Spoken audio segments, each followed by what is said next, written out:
We have with us a very well-known chartered accountant. I must say one of the most well-known chartered accountants in Doha, a flag bearer of our fraternity in Qatar, CA Dr.Seetharaman. Good evening, sir, and it's our privilege to have you with us again this evening. We look forward to hearing from you, Dr. R. Seetharaman. Over to you, sir. Thank you very much. Thank you. The President of the Institute of Chartered Accountants of India, Sri Atul Kumar Gupta ji, the past President of the Institute of Chartered Accountants of India, Amarjit Chopra ji, the Management Committee members of the Doha chapter of Institute of Chartered Accountants of India, distinguished guests, dear friends, ladies and gentlemen. It has been my pleasure and privilege to be an integral part of this interesting conversation with two of the presidents. A wonderful combination in terms of governance. Whatever I have learned in terms of the profession, the width and depth the chartered accountancy has given me has been ultimate. And that has been a profound impact in my banking administration as well. Thanks to the wonderful choice to all our fellow chartered accountants. The width and depth of the profession, as I said, has been glorious enough to recognize we are second to none in the global face. Coming to the interesting conversation, perhaps I'll take it from a global perspective. We live in a changing world, extraordinary set of changes and challenges we are facing. The President of the Chartered Accountants of Indian community has been very profound in his statements.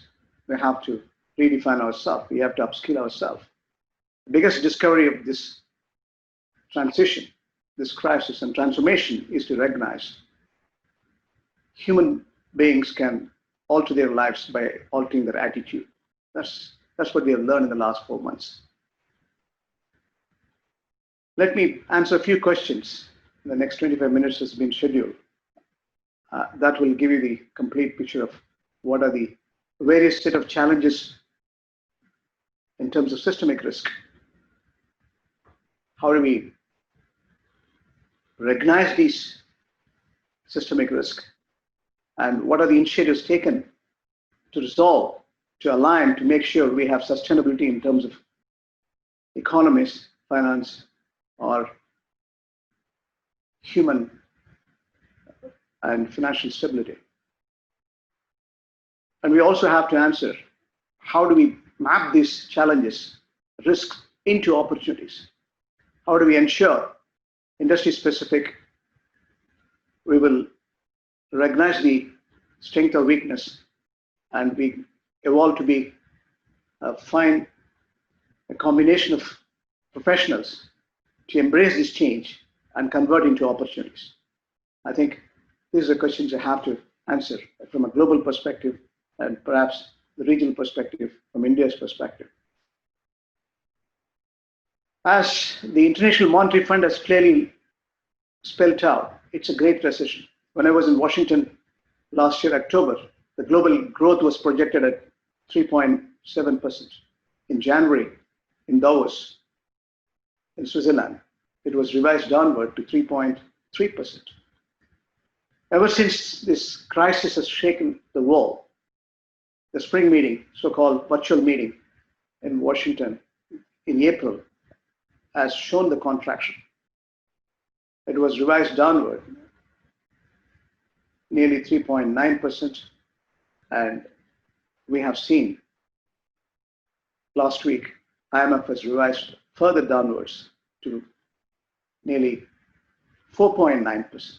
Advanced economies are going to grossly underperform to the tune of 8% contraction. And developing and emerging economies are going to underperform to the tune of, in aggregate terms, 3%. That's not normal. That's not, acceptable in normal terms. So we are going through a new normal, after 1930, Great Depression, we are into Great Recession. It's still uncertain in global terms. If you look at the tragic loss we have had, we have over 11.5 million people are infected, and we lost over 500,000 people. India itself, we are nearing 20,000 tolls. Nearly 700,000 people are impacted in real order. So whether it is International Monetary Fund, whether it is World Bank or OECD, has spelled out this is going to be a bigger challenge. If I segment what are the various type of risk I'm seeing the economic risk. I'm clearly seeing the human risk. I'm seeing the social risk. I'm also seeing clearly the environment risk. These four risks are a prime risk which we have to map it. In terms of economics, let's take economics to start with.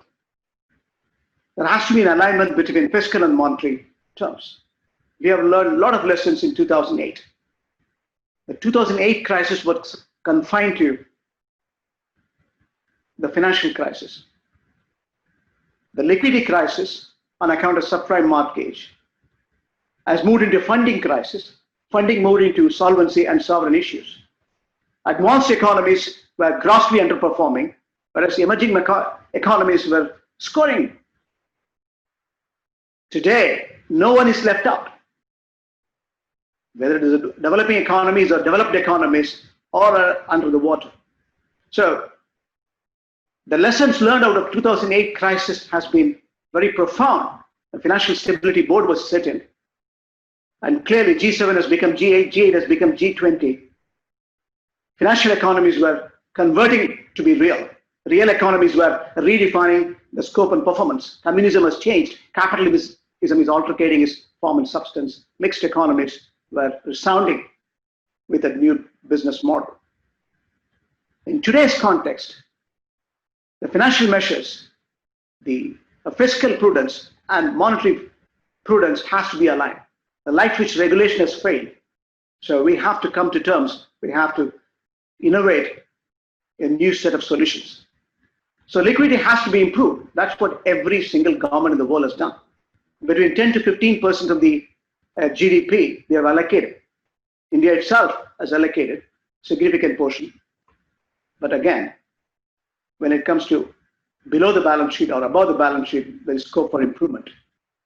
When it comes to global economics, everyone has had direct credits, most of the countries, and clearly, whether you're a big industry, a small, medium-sized industries, you have to supplement additional liquidity, deferring the installments, deferring the interest, freebies. At times, you have to make sure the human subsistence is vital, and we bring in sustainable value chain in medium and long term. So it's not normal. And that is precisely the reason not only liquidity was improved, we have taken policy measures right from Federal Reserve, and again, Bank of England. Every single central bank's technocrats have come to a conclusion we have to lower the interest rate. And we have to make sure ease of doing business comes in. Disruptions are minimum. And that's precisely the policy measures taken in terms of fiscal and monetary prudence. Now, when it comes to global growth is disrupted, paralyzed in substance. It's not only discontinuity. We have learned a lesson. We have to move from disaster recovery to business continuity. That's the need of the hour. And that is a risk we have. So in terms of recognition of the fact, we have to ensure sustainable value chain in terms of economics. We have to create elimination of extreme poverty. What are the measures we need to take? How do we bring in, again, education for all? How do we make sure we create green economies? This is an opportunity for us to recognize the carbon emission has to be reduced. Perhaps carbon neutral society we have to get in. Mother Nature was compressed for a very long time. And we need to recognize that we need to give a space for us to have a greener posture in every policy decisions. And again, when it comes to digital governance, it's all value addition. While we recognize the problems, we also have to understand the opportunities are endless in terms of digital governance. Now we are seeing the reflection in every pocket of the sustainable value chain, whether it is online education or offline education, whether it is even resolving commercial disputes through digital courts, we are seeing value chain. When it comes to carbon emission, we are also looking at alternates in terms of substance, and we have to move towards a long-term value creation. It means we have to build this global partnership. That's on the economic front. When it comes to human governance, we have to understand, if you aim at short term, you will cultivate flowers. If you aim at medium term, you cultivate trees. If you aim at long term, you build humanity, human dignity. And that's what the need of the hour. Every country is aspiring for recognition of the fact we have to protect our humankind. And that's what survival today. This year, till we find a medical and clinical solutions, we all have to protect our human form and substance, and we have to live in a civilized fashion. So that's why social distancing is important, and we have to map it in multiple forms. Hygiene is important. That's good. That's good in long term. We have to necessarily make sure the governance comes in prospects. You have to have discipline. Either you have discipline or regret for it. Old values are still holds good. I'm sure Amarjit will talk about human consciousness. Ethics are valuable in terms of good times as well as challenging times. We have to come to terms in real order. What comes to my mind is Gandhiji's saying, wealth without work, pleasure without consciousness, science without humanity, politics without principle, religion without sacrifice, are of no substance. And precisely we have to come to terms. We have to be integrating your heart and mind to create better society. Not only we have to create better society, we have to create better citizenship to the society.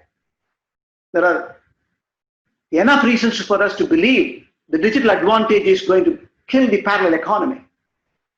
We will be dispensing the legal tender physical notes and coins. We will be having everything into transparency and better governance. And that's not far. There are economies like Sweden has created cashless society long time ago. Countries like India, which has pronounced denomination of late, has to come to terms in recognition of the fact we are not a poor country. We have poor people. By dispensing the parallel economy, by bringing transparency to value systems, a human consciousness can come in, and we will be accounting everything through digital governance. And we will be establishing a sense of governance to the highest value chain for human prosperity. So there's a meritocracy in recognition of the fact this crisis, this transformation is going to give positive reflection in real order. When it comes to social risk, it's extraordinary. The disruption is total. Every industry, whether it is the manufacturing, whether it is financial service, whether it is service industry or tourism industry, every industry is going through a business disruption. And again, this is an opportunity for us to recognize by setting proper governance for social risk management. That is why it's important more than ever. The chartered accountants have to enforce environment social governance as a part of financial reporting. Institutions like us pronounced green banking 20 years before, and I still follow this to universal set norms. Creating green value, investments or lending, a portion of the risk-weighted capital has to be allocated for sustainable value chain.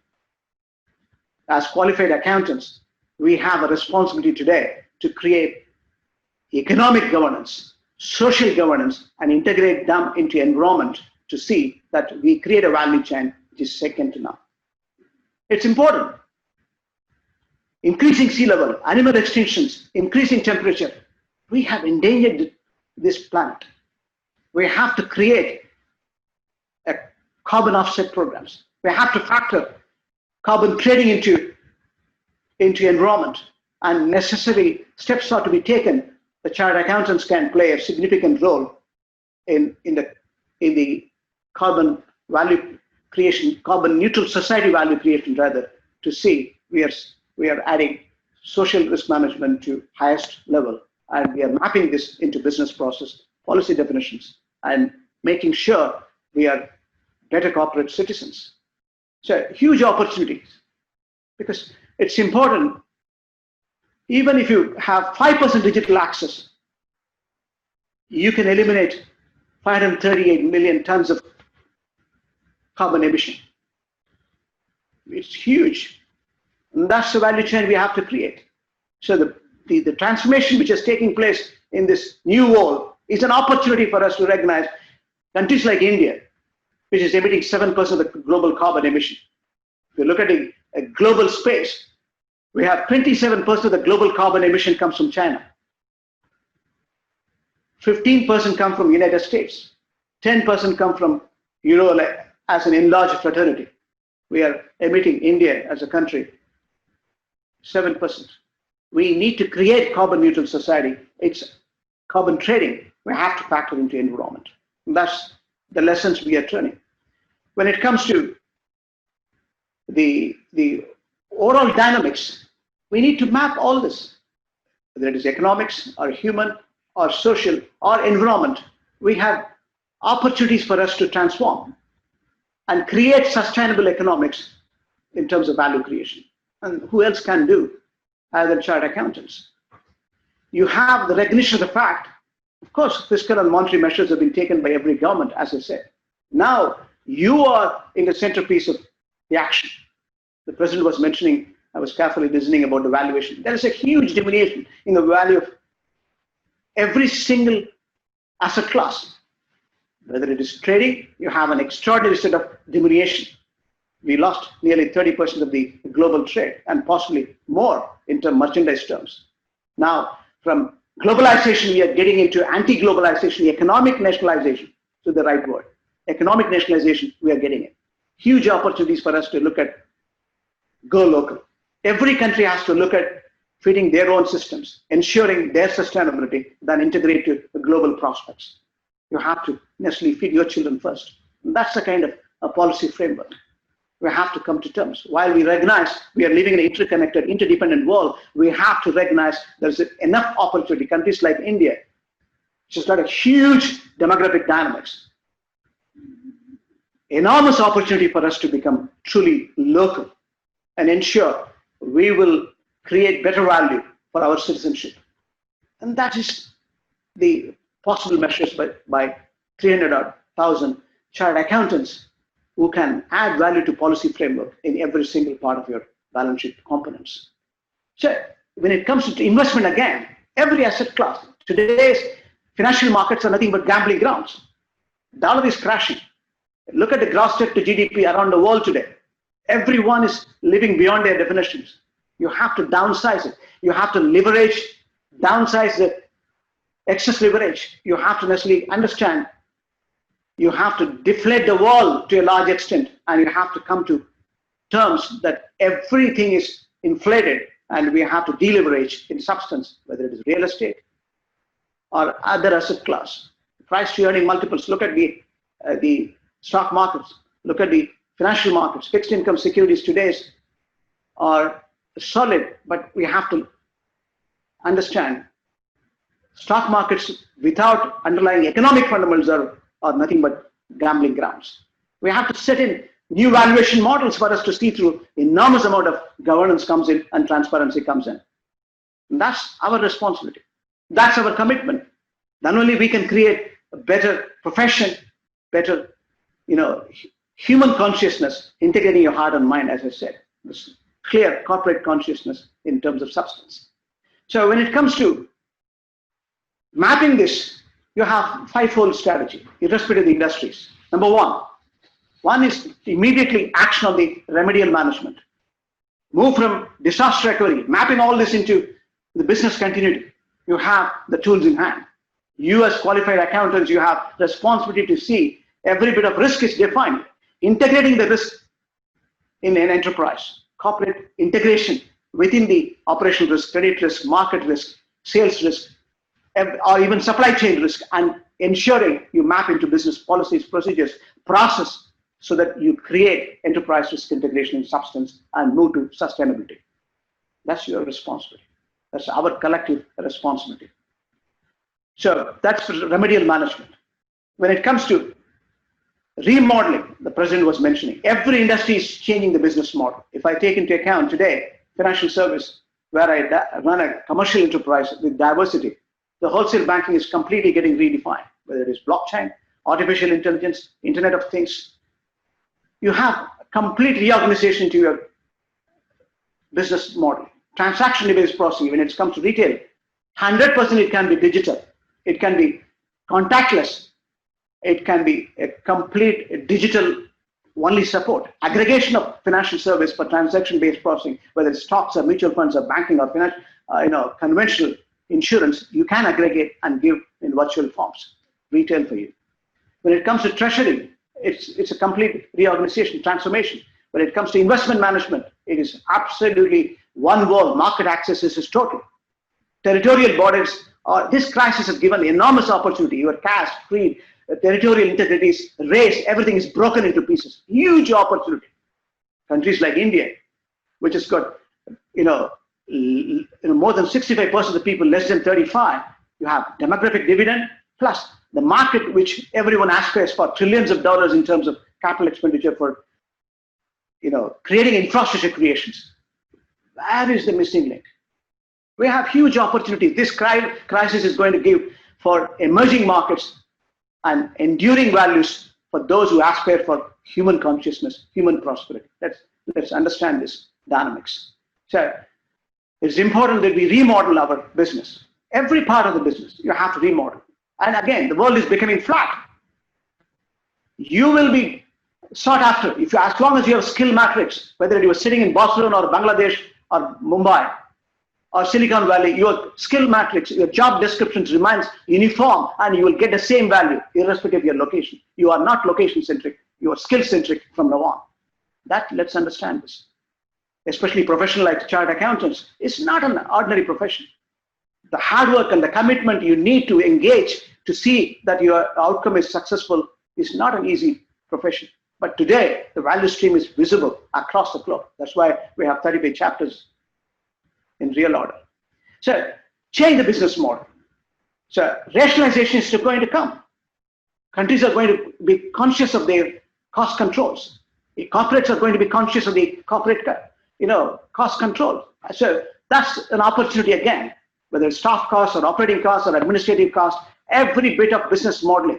You don't need physical locations. Everything is virtual. Business process outsourcing, knowledge process outsourcing is going to give you enormous opportunity. If you understand these dynamics, you have only opportunities in medium and long terms. What we're going through is God's and global governance for us to see better value in the whole pandemic. The last but not the least in terms of mapping the strategy is to recognize revenue enhancement possibilities are there. If you collaborate, coordinate, and cooperate and have the market access in total terms. Ability to articulate solutions in global form.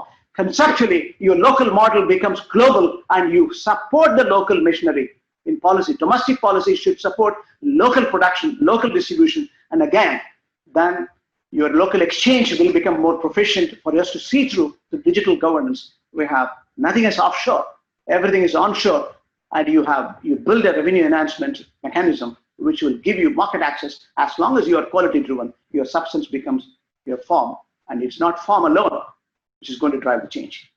So huge opportunities in terms of redefining the risks into opportunities. Strategies, it has to be fine-tuned.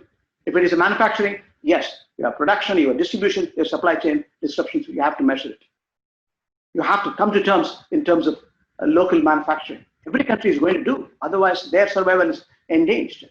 Politics and economics have to create gross welfare to the mass. A huge amount of unemployment, jobless claims are going to come in real order. Every part of the world. So you are going to be domestic driven. There's less choice. So the changes and the challenges can be reignited into opportunities. That's my message. So when it comes to trading, you will have disruption, temporary.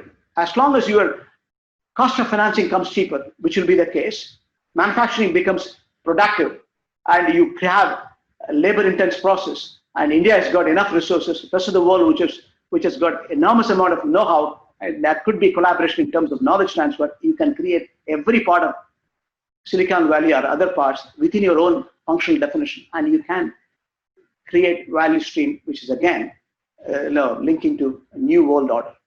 So definitely there are reasons to believe, irrespective of the industry where you come from, you can change the business model and you can strategize it to support the value stream so that you will take care of shareholders. Short term, there will be a compromise. The board practices will change. The risk management will change. The compensation practices will change. The governance discipline will change. Corporate governance discipline will change. Social risk management will change. You are part of the society, end of the day. You cannot be commercial alone. You have to see how you make your money, how you add value to society. Not only we have to create better world, we have to create better society. Better society. A set of good professionals like us can create better society. A set of good society can create a good nation. A set of good nation can create good United Nations. Let me again recall APJ Abdul Kalam. When there is righteousness in your heart, there is beauty in your character. When there is beauty in your character, there is harmony in your home. When there is harmony in your home, there is order in the nation. When there is order in the nation, there is peace in the world. And that's what this crisis is giving us. This is an opportunity. This is a transformation for us to create better human consciousness for us, for our future generation. Thank you, ladies and gentlemen, for your kind attention.